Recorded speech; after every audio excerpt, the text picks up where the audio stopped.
जहाँ पे मंच पे विराजमान अजीम शख्सियत,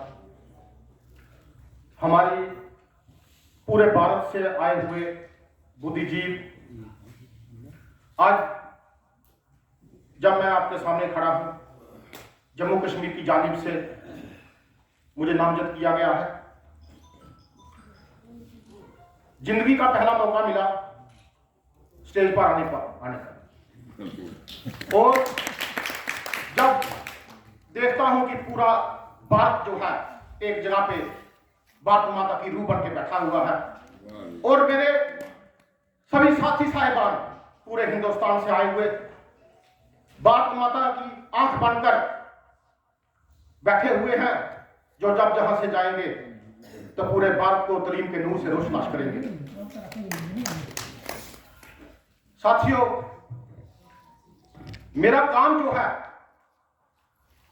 वो आप देखेंगे, आपके काम के सामने वो चुटकी भर भी नहीं है, लेकिन मैंने कोशिश की थी कि एक अच्छे तरीके से काम करना है, ईमानदारी से काम करना है। मैं शुरू से ईमानदार नहीं था, और मेरा कामकाज भी आम लोगों की तरह था। मुझे जो इंस्पिरेशन कहां से मिली, 2007 में मेरी शादी हो जाती है, और जो मेरे ससुराल वाले हैं वो गुजरात में काम करते हैं वॉचमैन के तौर पर रिलायंस कंपनी में। जब मुझे छुट्टियों में वहां जाने का मौका मिलता है तो सूरत शहर के एक गांव ईशापुर के पास क्वार्टर है रिलायंस के, वहां से हम एक गांव में सामान लेने के लिए जब जाते हैं तो वहां पे मुझे एक बड़ा खूबसूरत स्कूल नजर आता है। तो जब मैं अपने ब्रदर इन लॉ से पूछता हूं, भाई साहब ये कौन सा स्कूल है, कोई प्राइवेट स्कूल है? तो उन्होंने बताया नहीं, ये प्राइवेट स्कूल नहीं, ये सरकारी स्कूल है शाहपुर का, गांव शाहपुर का, और जहां पे कंप्यूटर है, एलईडी है, और जहां पे शीट्स की कमी हो जाती है, लोगों को मजबूरन प्राइवेट स्कूल में पढ़ने के लिए जाना पड़ता है। और भाई साहब, जहां पे जो सरकार चलाने वाले हैं वो चीफ मिनिस्टर मोदी जी हैं। मैंने कोई ध्यान नहीं दिया उनकी बातों पर, लेकिन 7 साल बीत जाते हैं। 2014 में जैसे मेरे ससुर जी बोलते थे, अगर मोदी जी प्रधानमंत्री बने तो हिंदुस्तान की काया पलट जाएगी। जब 2014 आता है तो हमें देखने को मिलता है वो असर अपने जम्मू कश्मीर में भी। मेरा जो सफर है वो 2014 से ही शुरू होता है, जब मैं भी एक्टिव हुआ। मैं चाहूंगा, इंस्पिरेशन तो मैंने बता दी, अब मेरी स्कूल जो है बॉर्डर पर है। मेरा स्कूल जो बॉर्डर पर है, बिल्कुल 500 मीटर बॉर्डर पर, उसके पीछे एक पोस्ट है, border observe post mini Chakla Kalan, जहां पे उसके बिल्कुल पीछे हमारा स्कूल है, गवर्नमेंट बॉय मिडिल स्कूल के नीचे। जब मैंने ज्वाइन किया उस वक्त की हालत मैं दिखाना चाहता हूं, क्या हालत है हमारे स्कूल की, और बाकी के पॉइंट मैं शॉर्टकट में कवर करने की कोशिश करूंगा। जे नहीं मिलता,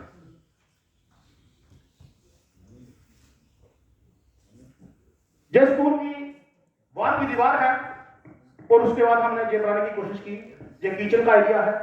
इसके आगे ले जाए प्लीज।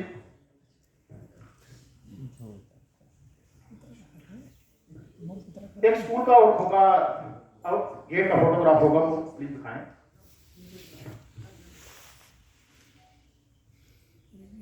तो वक्त की निजात को समझते हुए मैं ऐसे बताऊंगा आपको हमारे चैलेंजेस क्या है। वहां पे हमारे चैलेंजेस हैं, किसी भी वक्त पाकिस्तान की तरफ से अंधाधुंध फायरिंग हो जाती है, जिसकी वजह से हमारे बहुत से स्टूडेंट्स जो हैं वो अपनी जान दे चुके हैं, बुजुर्ग दे चुके हैं, नौजवान दे चुके हैं।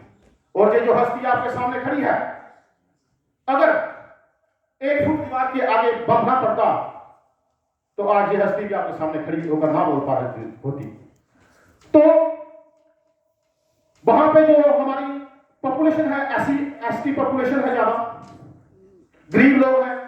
जब मैं देखता था बच्चों की यूनिफॉर्म अनकंप्लीट है, बटन टूटे हुए हैं और शूज की हालत थी, आधा शूज होता ही नहीं था।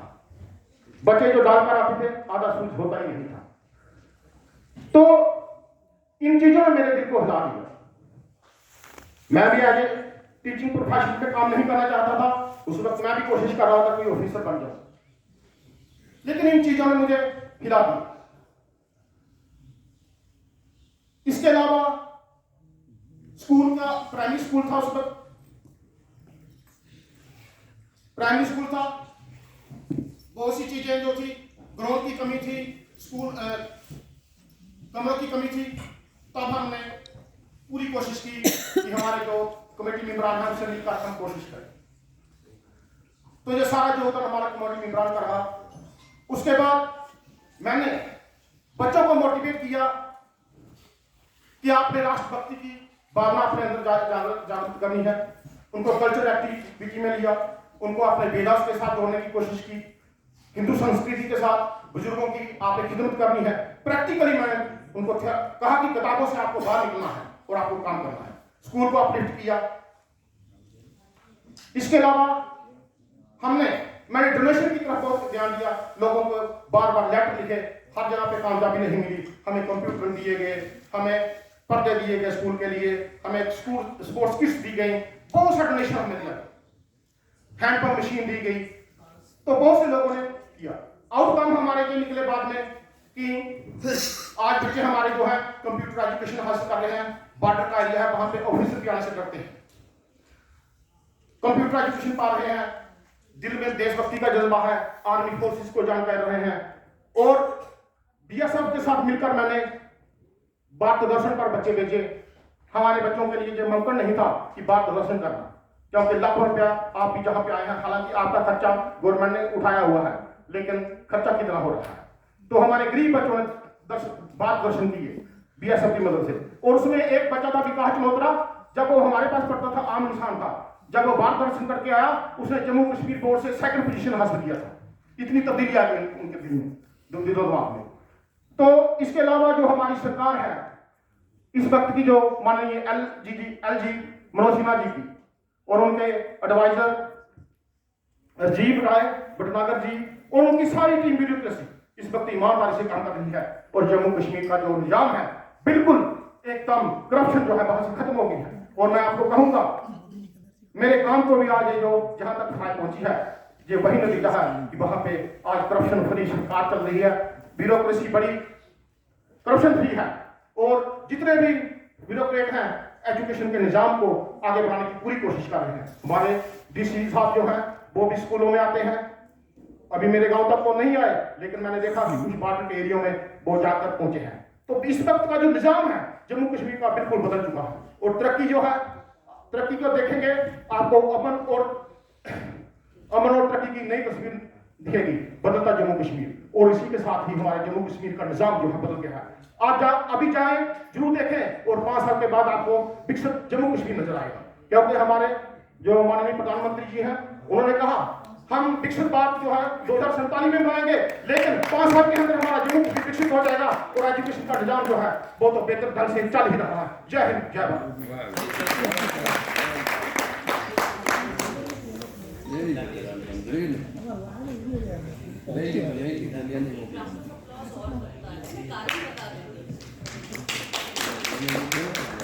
एक राउंड ऑफ अप्लॉज और बनता है। मैं कारण के लिए बता देती हूँ, आपकी तालियों में फिर शिद्दत उस हिसाब से आ जाएगी। Suresh sir, you did not give beauty man the chance to press the ring.